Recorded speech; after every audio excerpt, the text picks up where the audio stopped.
to doświadczenie stanu wojennego było o tyle dla kinematografii dotkliwe, że kinematografia była w całości uzależniona od państwa, czyli w zasadzie nie istniał margines działań niezależnych, albo jeśli istniał, to on był wyjątkowo niewielki. No, wiecie Państwo, znowu poeta czy pieśniarz może tworzyć do szuflady albo dla znajomych recytować.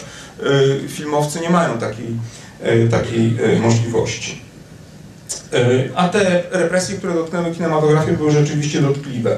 Zaraz po wprowadzeniu stanu wojennego 13 grudnia 1981 roku przerwano realizację kilkunastu filmów. Wiele innych zdjęto z ekranów. Zakazano też wyświetlania wielu filmów starszych, wybitnych.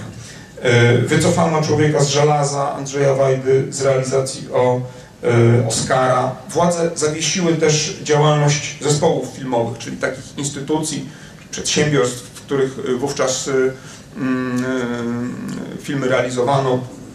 Kinematografia funkcjonowała w ramach takich właśnie zespołów filmowych. Pracowników tych zespołów poddano weryfikacji politycznej, w rezultacie czego kino polskie utraciło na jakiś czas albo na stałe wielu wybitnych artystów, z których część wyjechała za granicę, próbując tam kontynuować karierę z różnym powodzeniem. I to tacy twórcy jak na przykład Piotr Andrejew, Filip Bajon, Agnieszka Holland, Krzysztof Kieślowski, Wojciech Marczewski, Andrzej Wajda, Krzysztof Zanussi, a także operatorzy tacy jak Witold Sobociński, Sławomir Idziak czy Edward Kłosiński.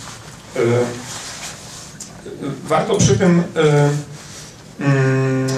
tym wspomnieć o takim zjawisku, które tutaj z filmem, który będziemy dzisiaj oglądać, się wyjątkowo wiąże, czyli zjawisku pułkowników. Pułkowników pisanych przez ukreskowane, czyli ten nie jest stopień wojskowy, tylko pochodzi to nazwa od pułki, na którą trafiały filmy, które zostały zrealizowane, czyli funkcjonowała ich kopia, ale nie można było tej kopii dystrybuować i eksploatować, co jest w ogóle dosyć interesującym zjawiskiem, tak jeśli na to spojrzymy z perspektywy i tak właśnie okiem dziecka, to proszę zwrócić uwagę, to świadczy o tym, że ten system jest na tyle niewydolny, że nie jest w stanie zakazać realizacji filmu, prawda? Że jakoś tam się tak czy inaczej uda ten film zrealizować, natomiast na tyle jest skuteczny, że taki film może zatrzymać, tak?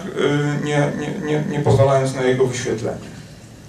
W czasie stanu wojennego, na przełomie roku 1982 i 1983 działała taka specjalna komisja powołana przez ministra kultury i sztuki, która oceniała działalność zespołów i ich produkcję w latach 81-82, kierując się kryteriami głównie ideologicznymi, choć takim listkiem figowym były kryteria ekonomiczne. Chociaż z tymi ostatnimi był taki kłopot, że te filmy słuszne ideologicznie były jednocześnie najmniej dochodowe, a te, które były niepoprawne ideologicznie, przynosiły kinematografii dochód, co zresztą w liście wypomniał Andrzej Wajda Mieczysławowi Waśkowskiemu, który był sekretarzem podstawowej organizacji partyjnej. Ta komisja ministra kultury i sztuki negatywnie oceniła 16 z 74 filmów zrealizowanych w tym okresie, w tym Matkę Królów, co oznaczało de facto zatrzymanie filmu. Tak? Jeśli jest negatywnie oceniony, to znaczy, że nie ma co go pokazywać. Zespołowi X Andrzeja Wajdy, gdzie ten film powstał, zarzucono działalność opozycyjną, co się wiązało z wypowiedzeniami pracy dla kierownictwa. Natomiast tutaj można też zauważyć, że zespół filmowy Kadr, w którym zrealizowano drugi film, który dzisiaj będziemy oglądać, czyli Krzyk, otrzymał ocenę pozytywną, tak jak 3 jeszcze inne zespoły filmowe. Ten film Matka Królów jest przy tym takim wzorcowym przykładem pułkownika. To jeszcze pewnie powiemy sobie szerzej o tym, bo to jest bardzo ciekawa rzecz, ale tak dla informacji, jak Państwo będą oglądać ten film, to jest film, który został ukończony na początku stanu wojennego, czyli w 1982 roku, a premierę miał dopiero 5 lat później, w 1987.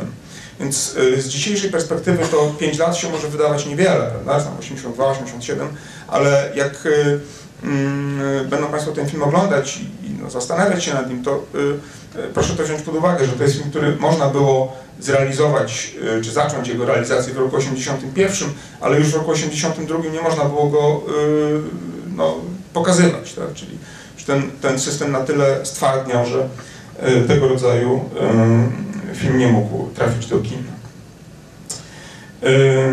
Oficjalna krytyka potępiła ten film jako, tutaj cytat z takiego artykułu Jerzego Bajdora o takim bardzo wdzięcznym, ten artykuł ma wdzięczny tytuł o kino społecznie obecne. I tenże Jerzy Bajdor zarzucił filmowi Matka Królów, że jest to film rażąco jednostronny w swojej historiozofii. Co w jakimś sensie tutaj można się nawet z tym zgodzić, prawda? Choć niekoniecznie to musi prowadzić do negatywnej oceny.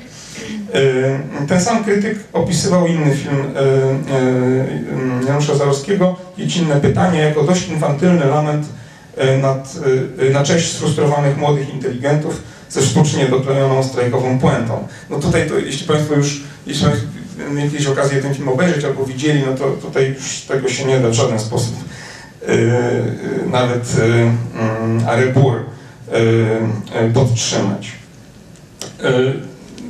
To zresztą, że to nie tylko Państwo zobaczą, że się mylił krytyk, ale także fakt, że w roku 1987, kiedy ten film szedł na ekrany, okazał się wielkim sukcesem.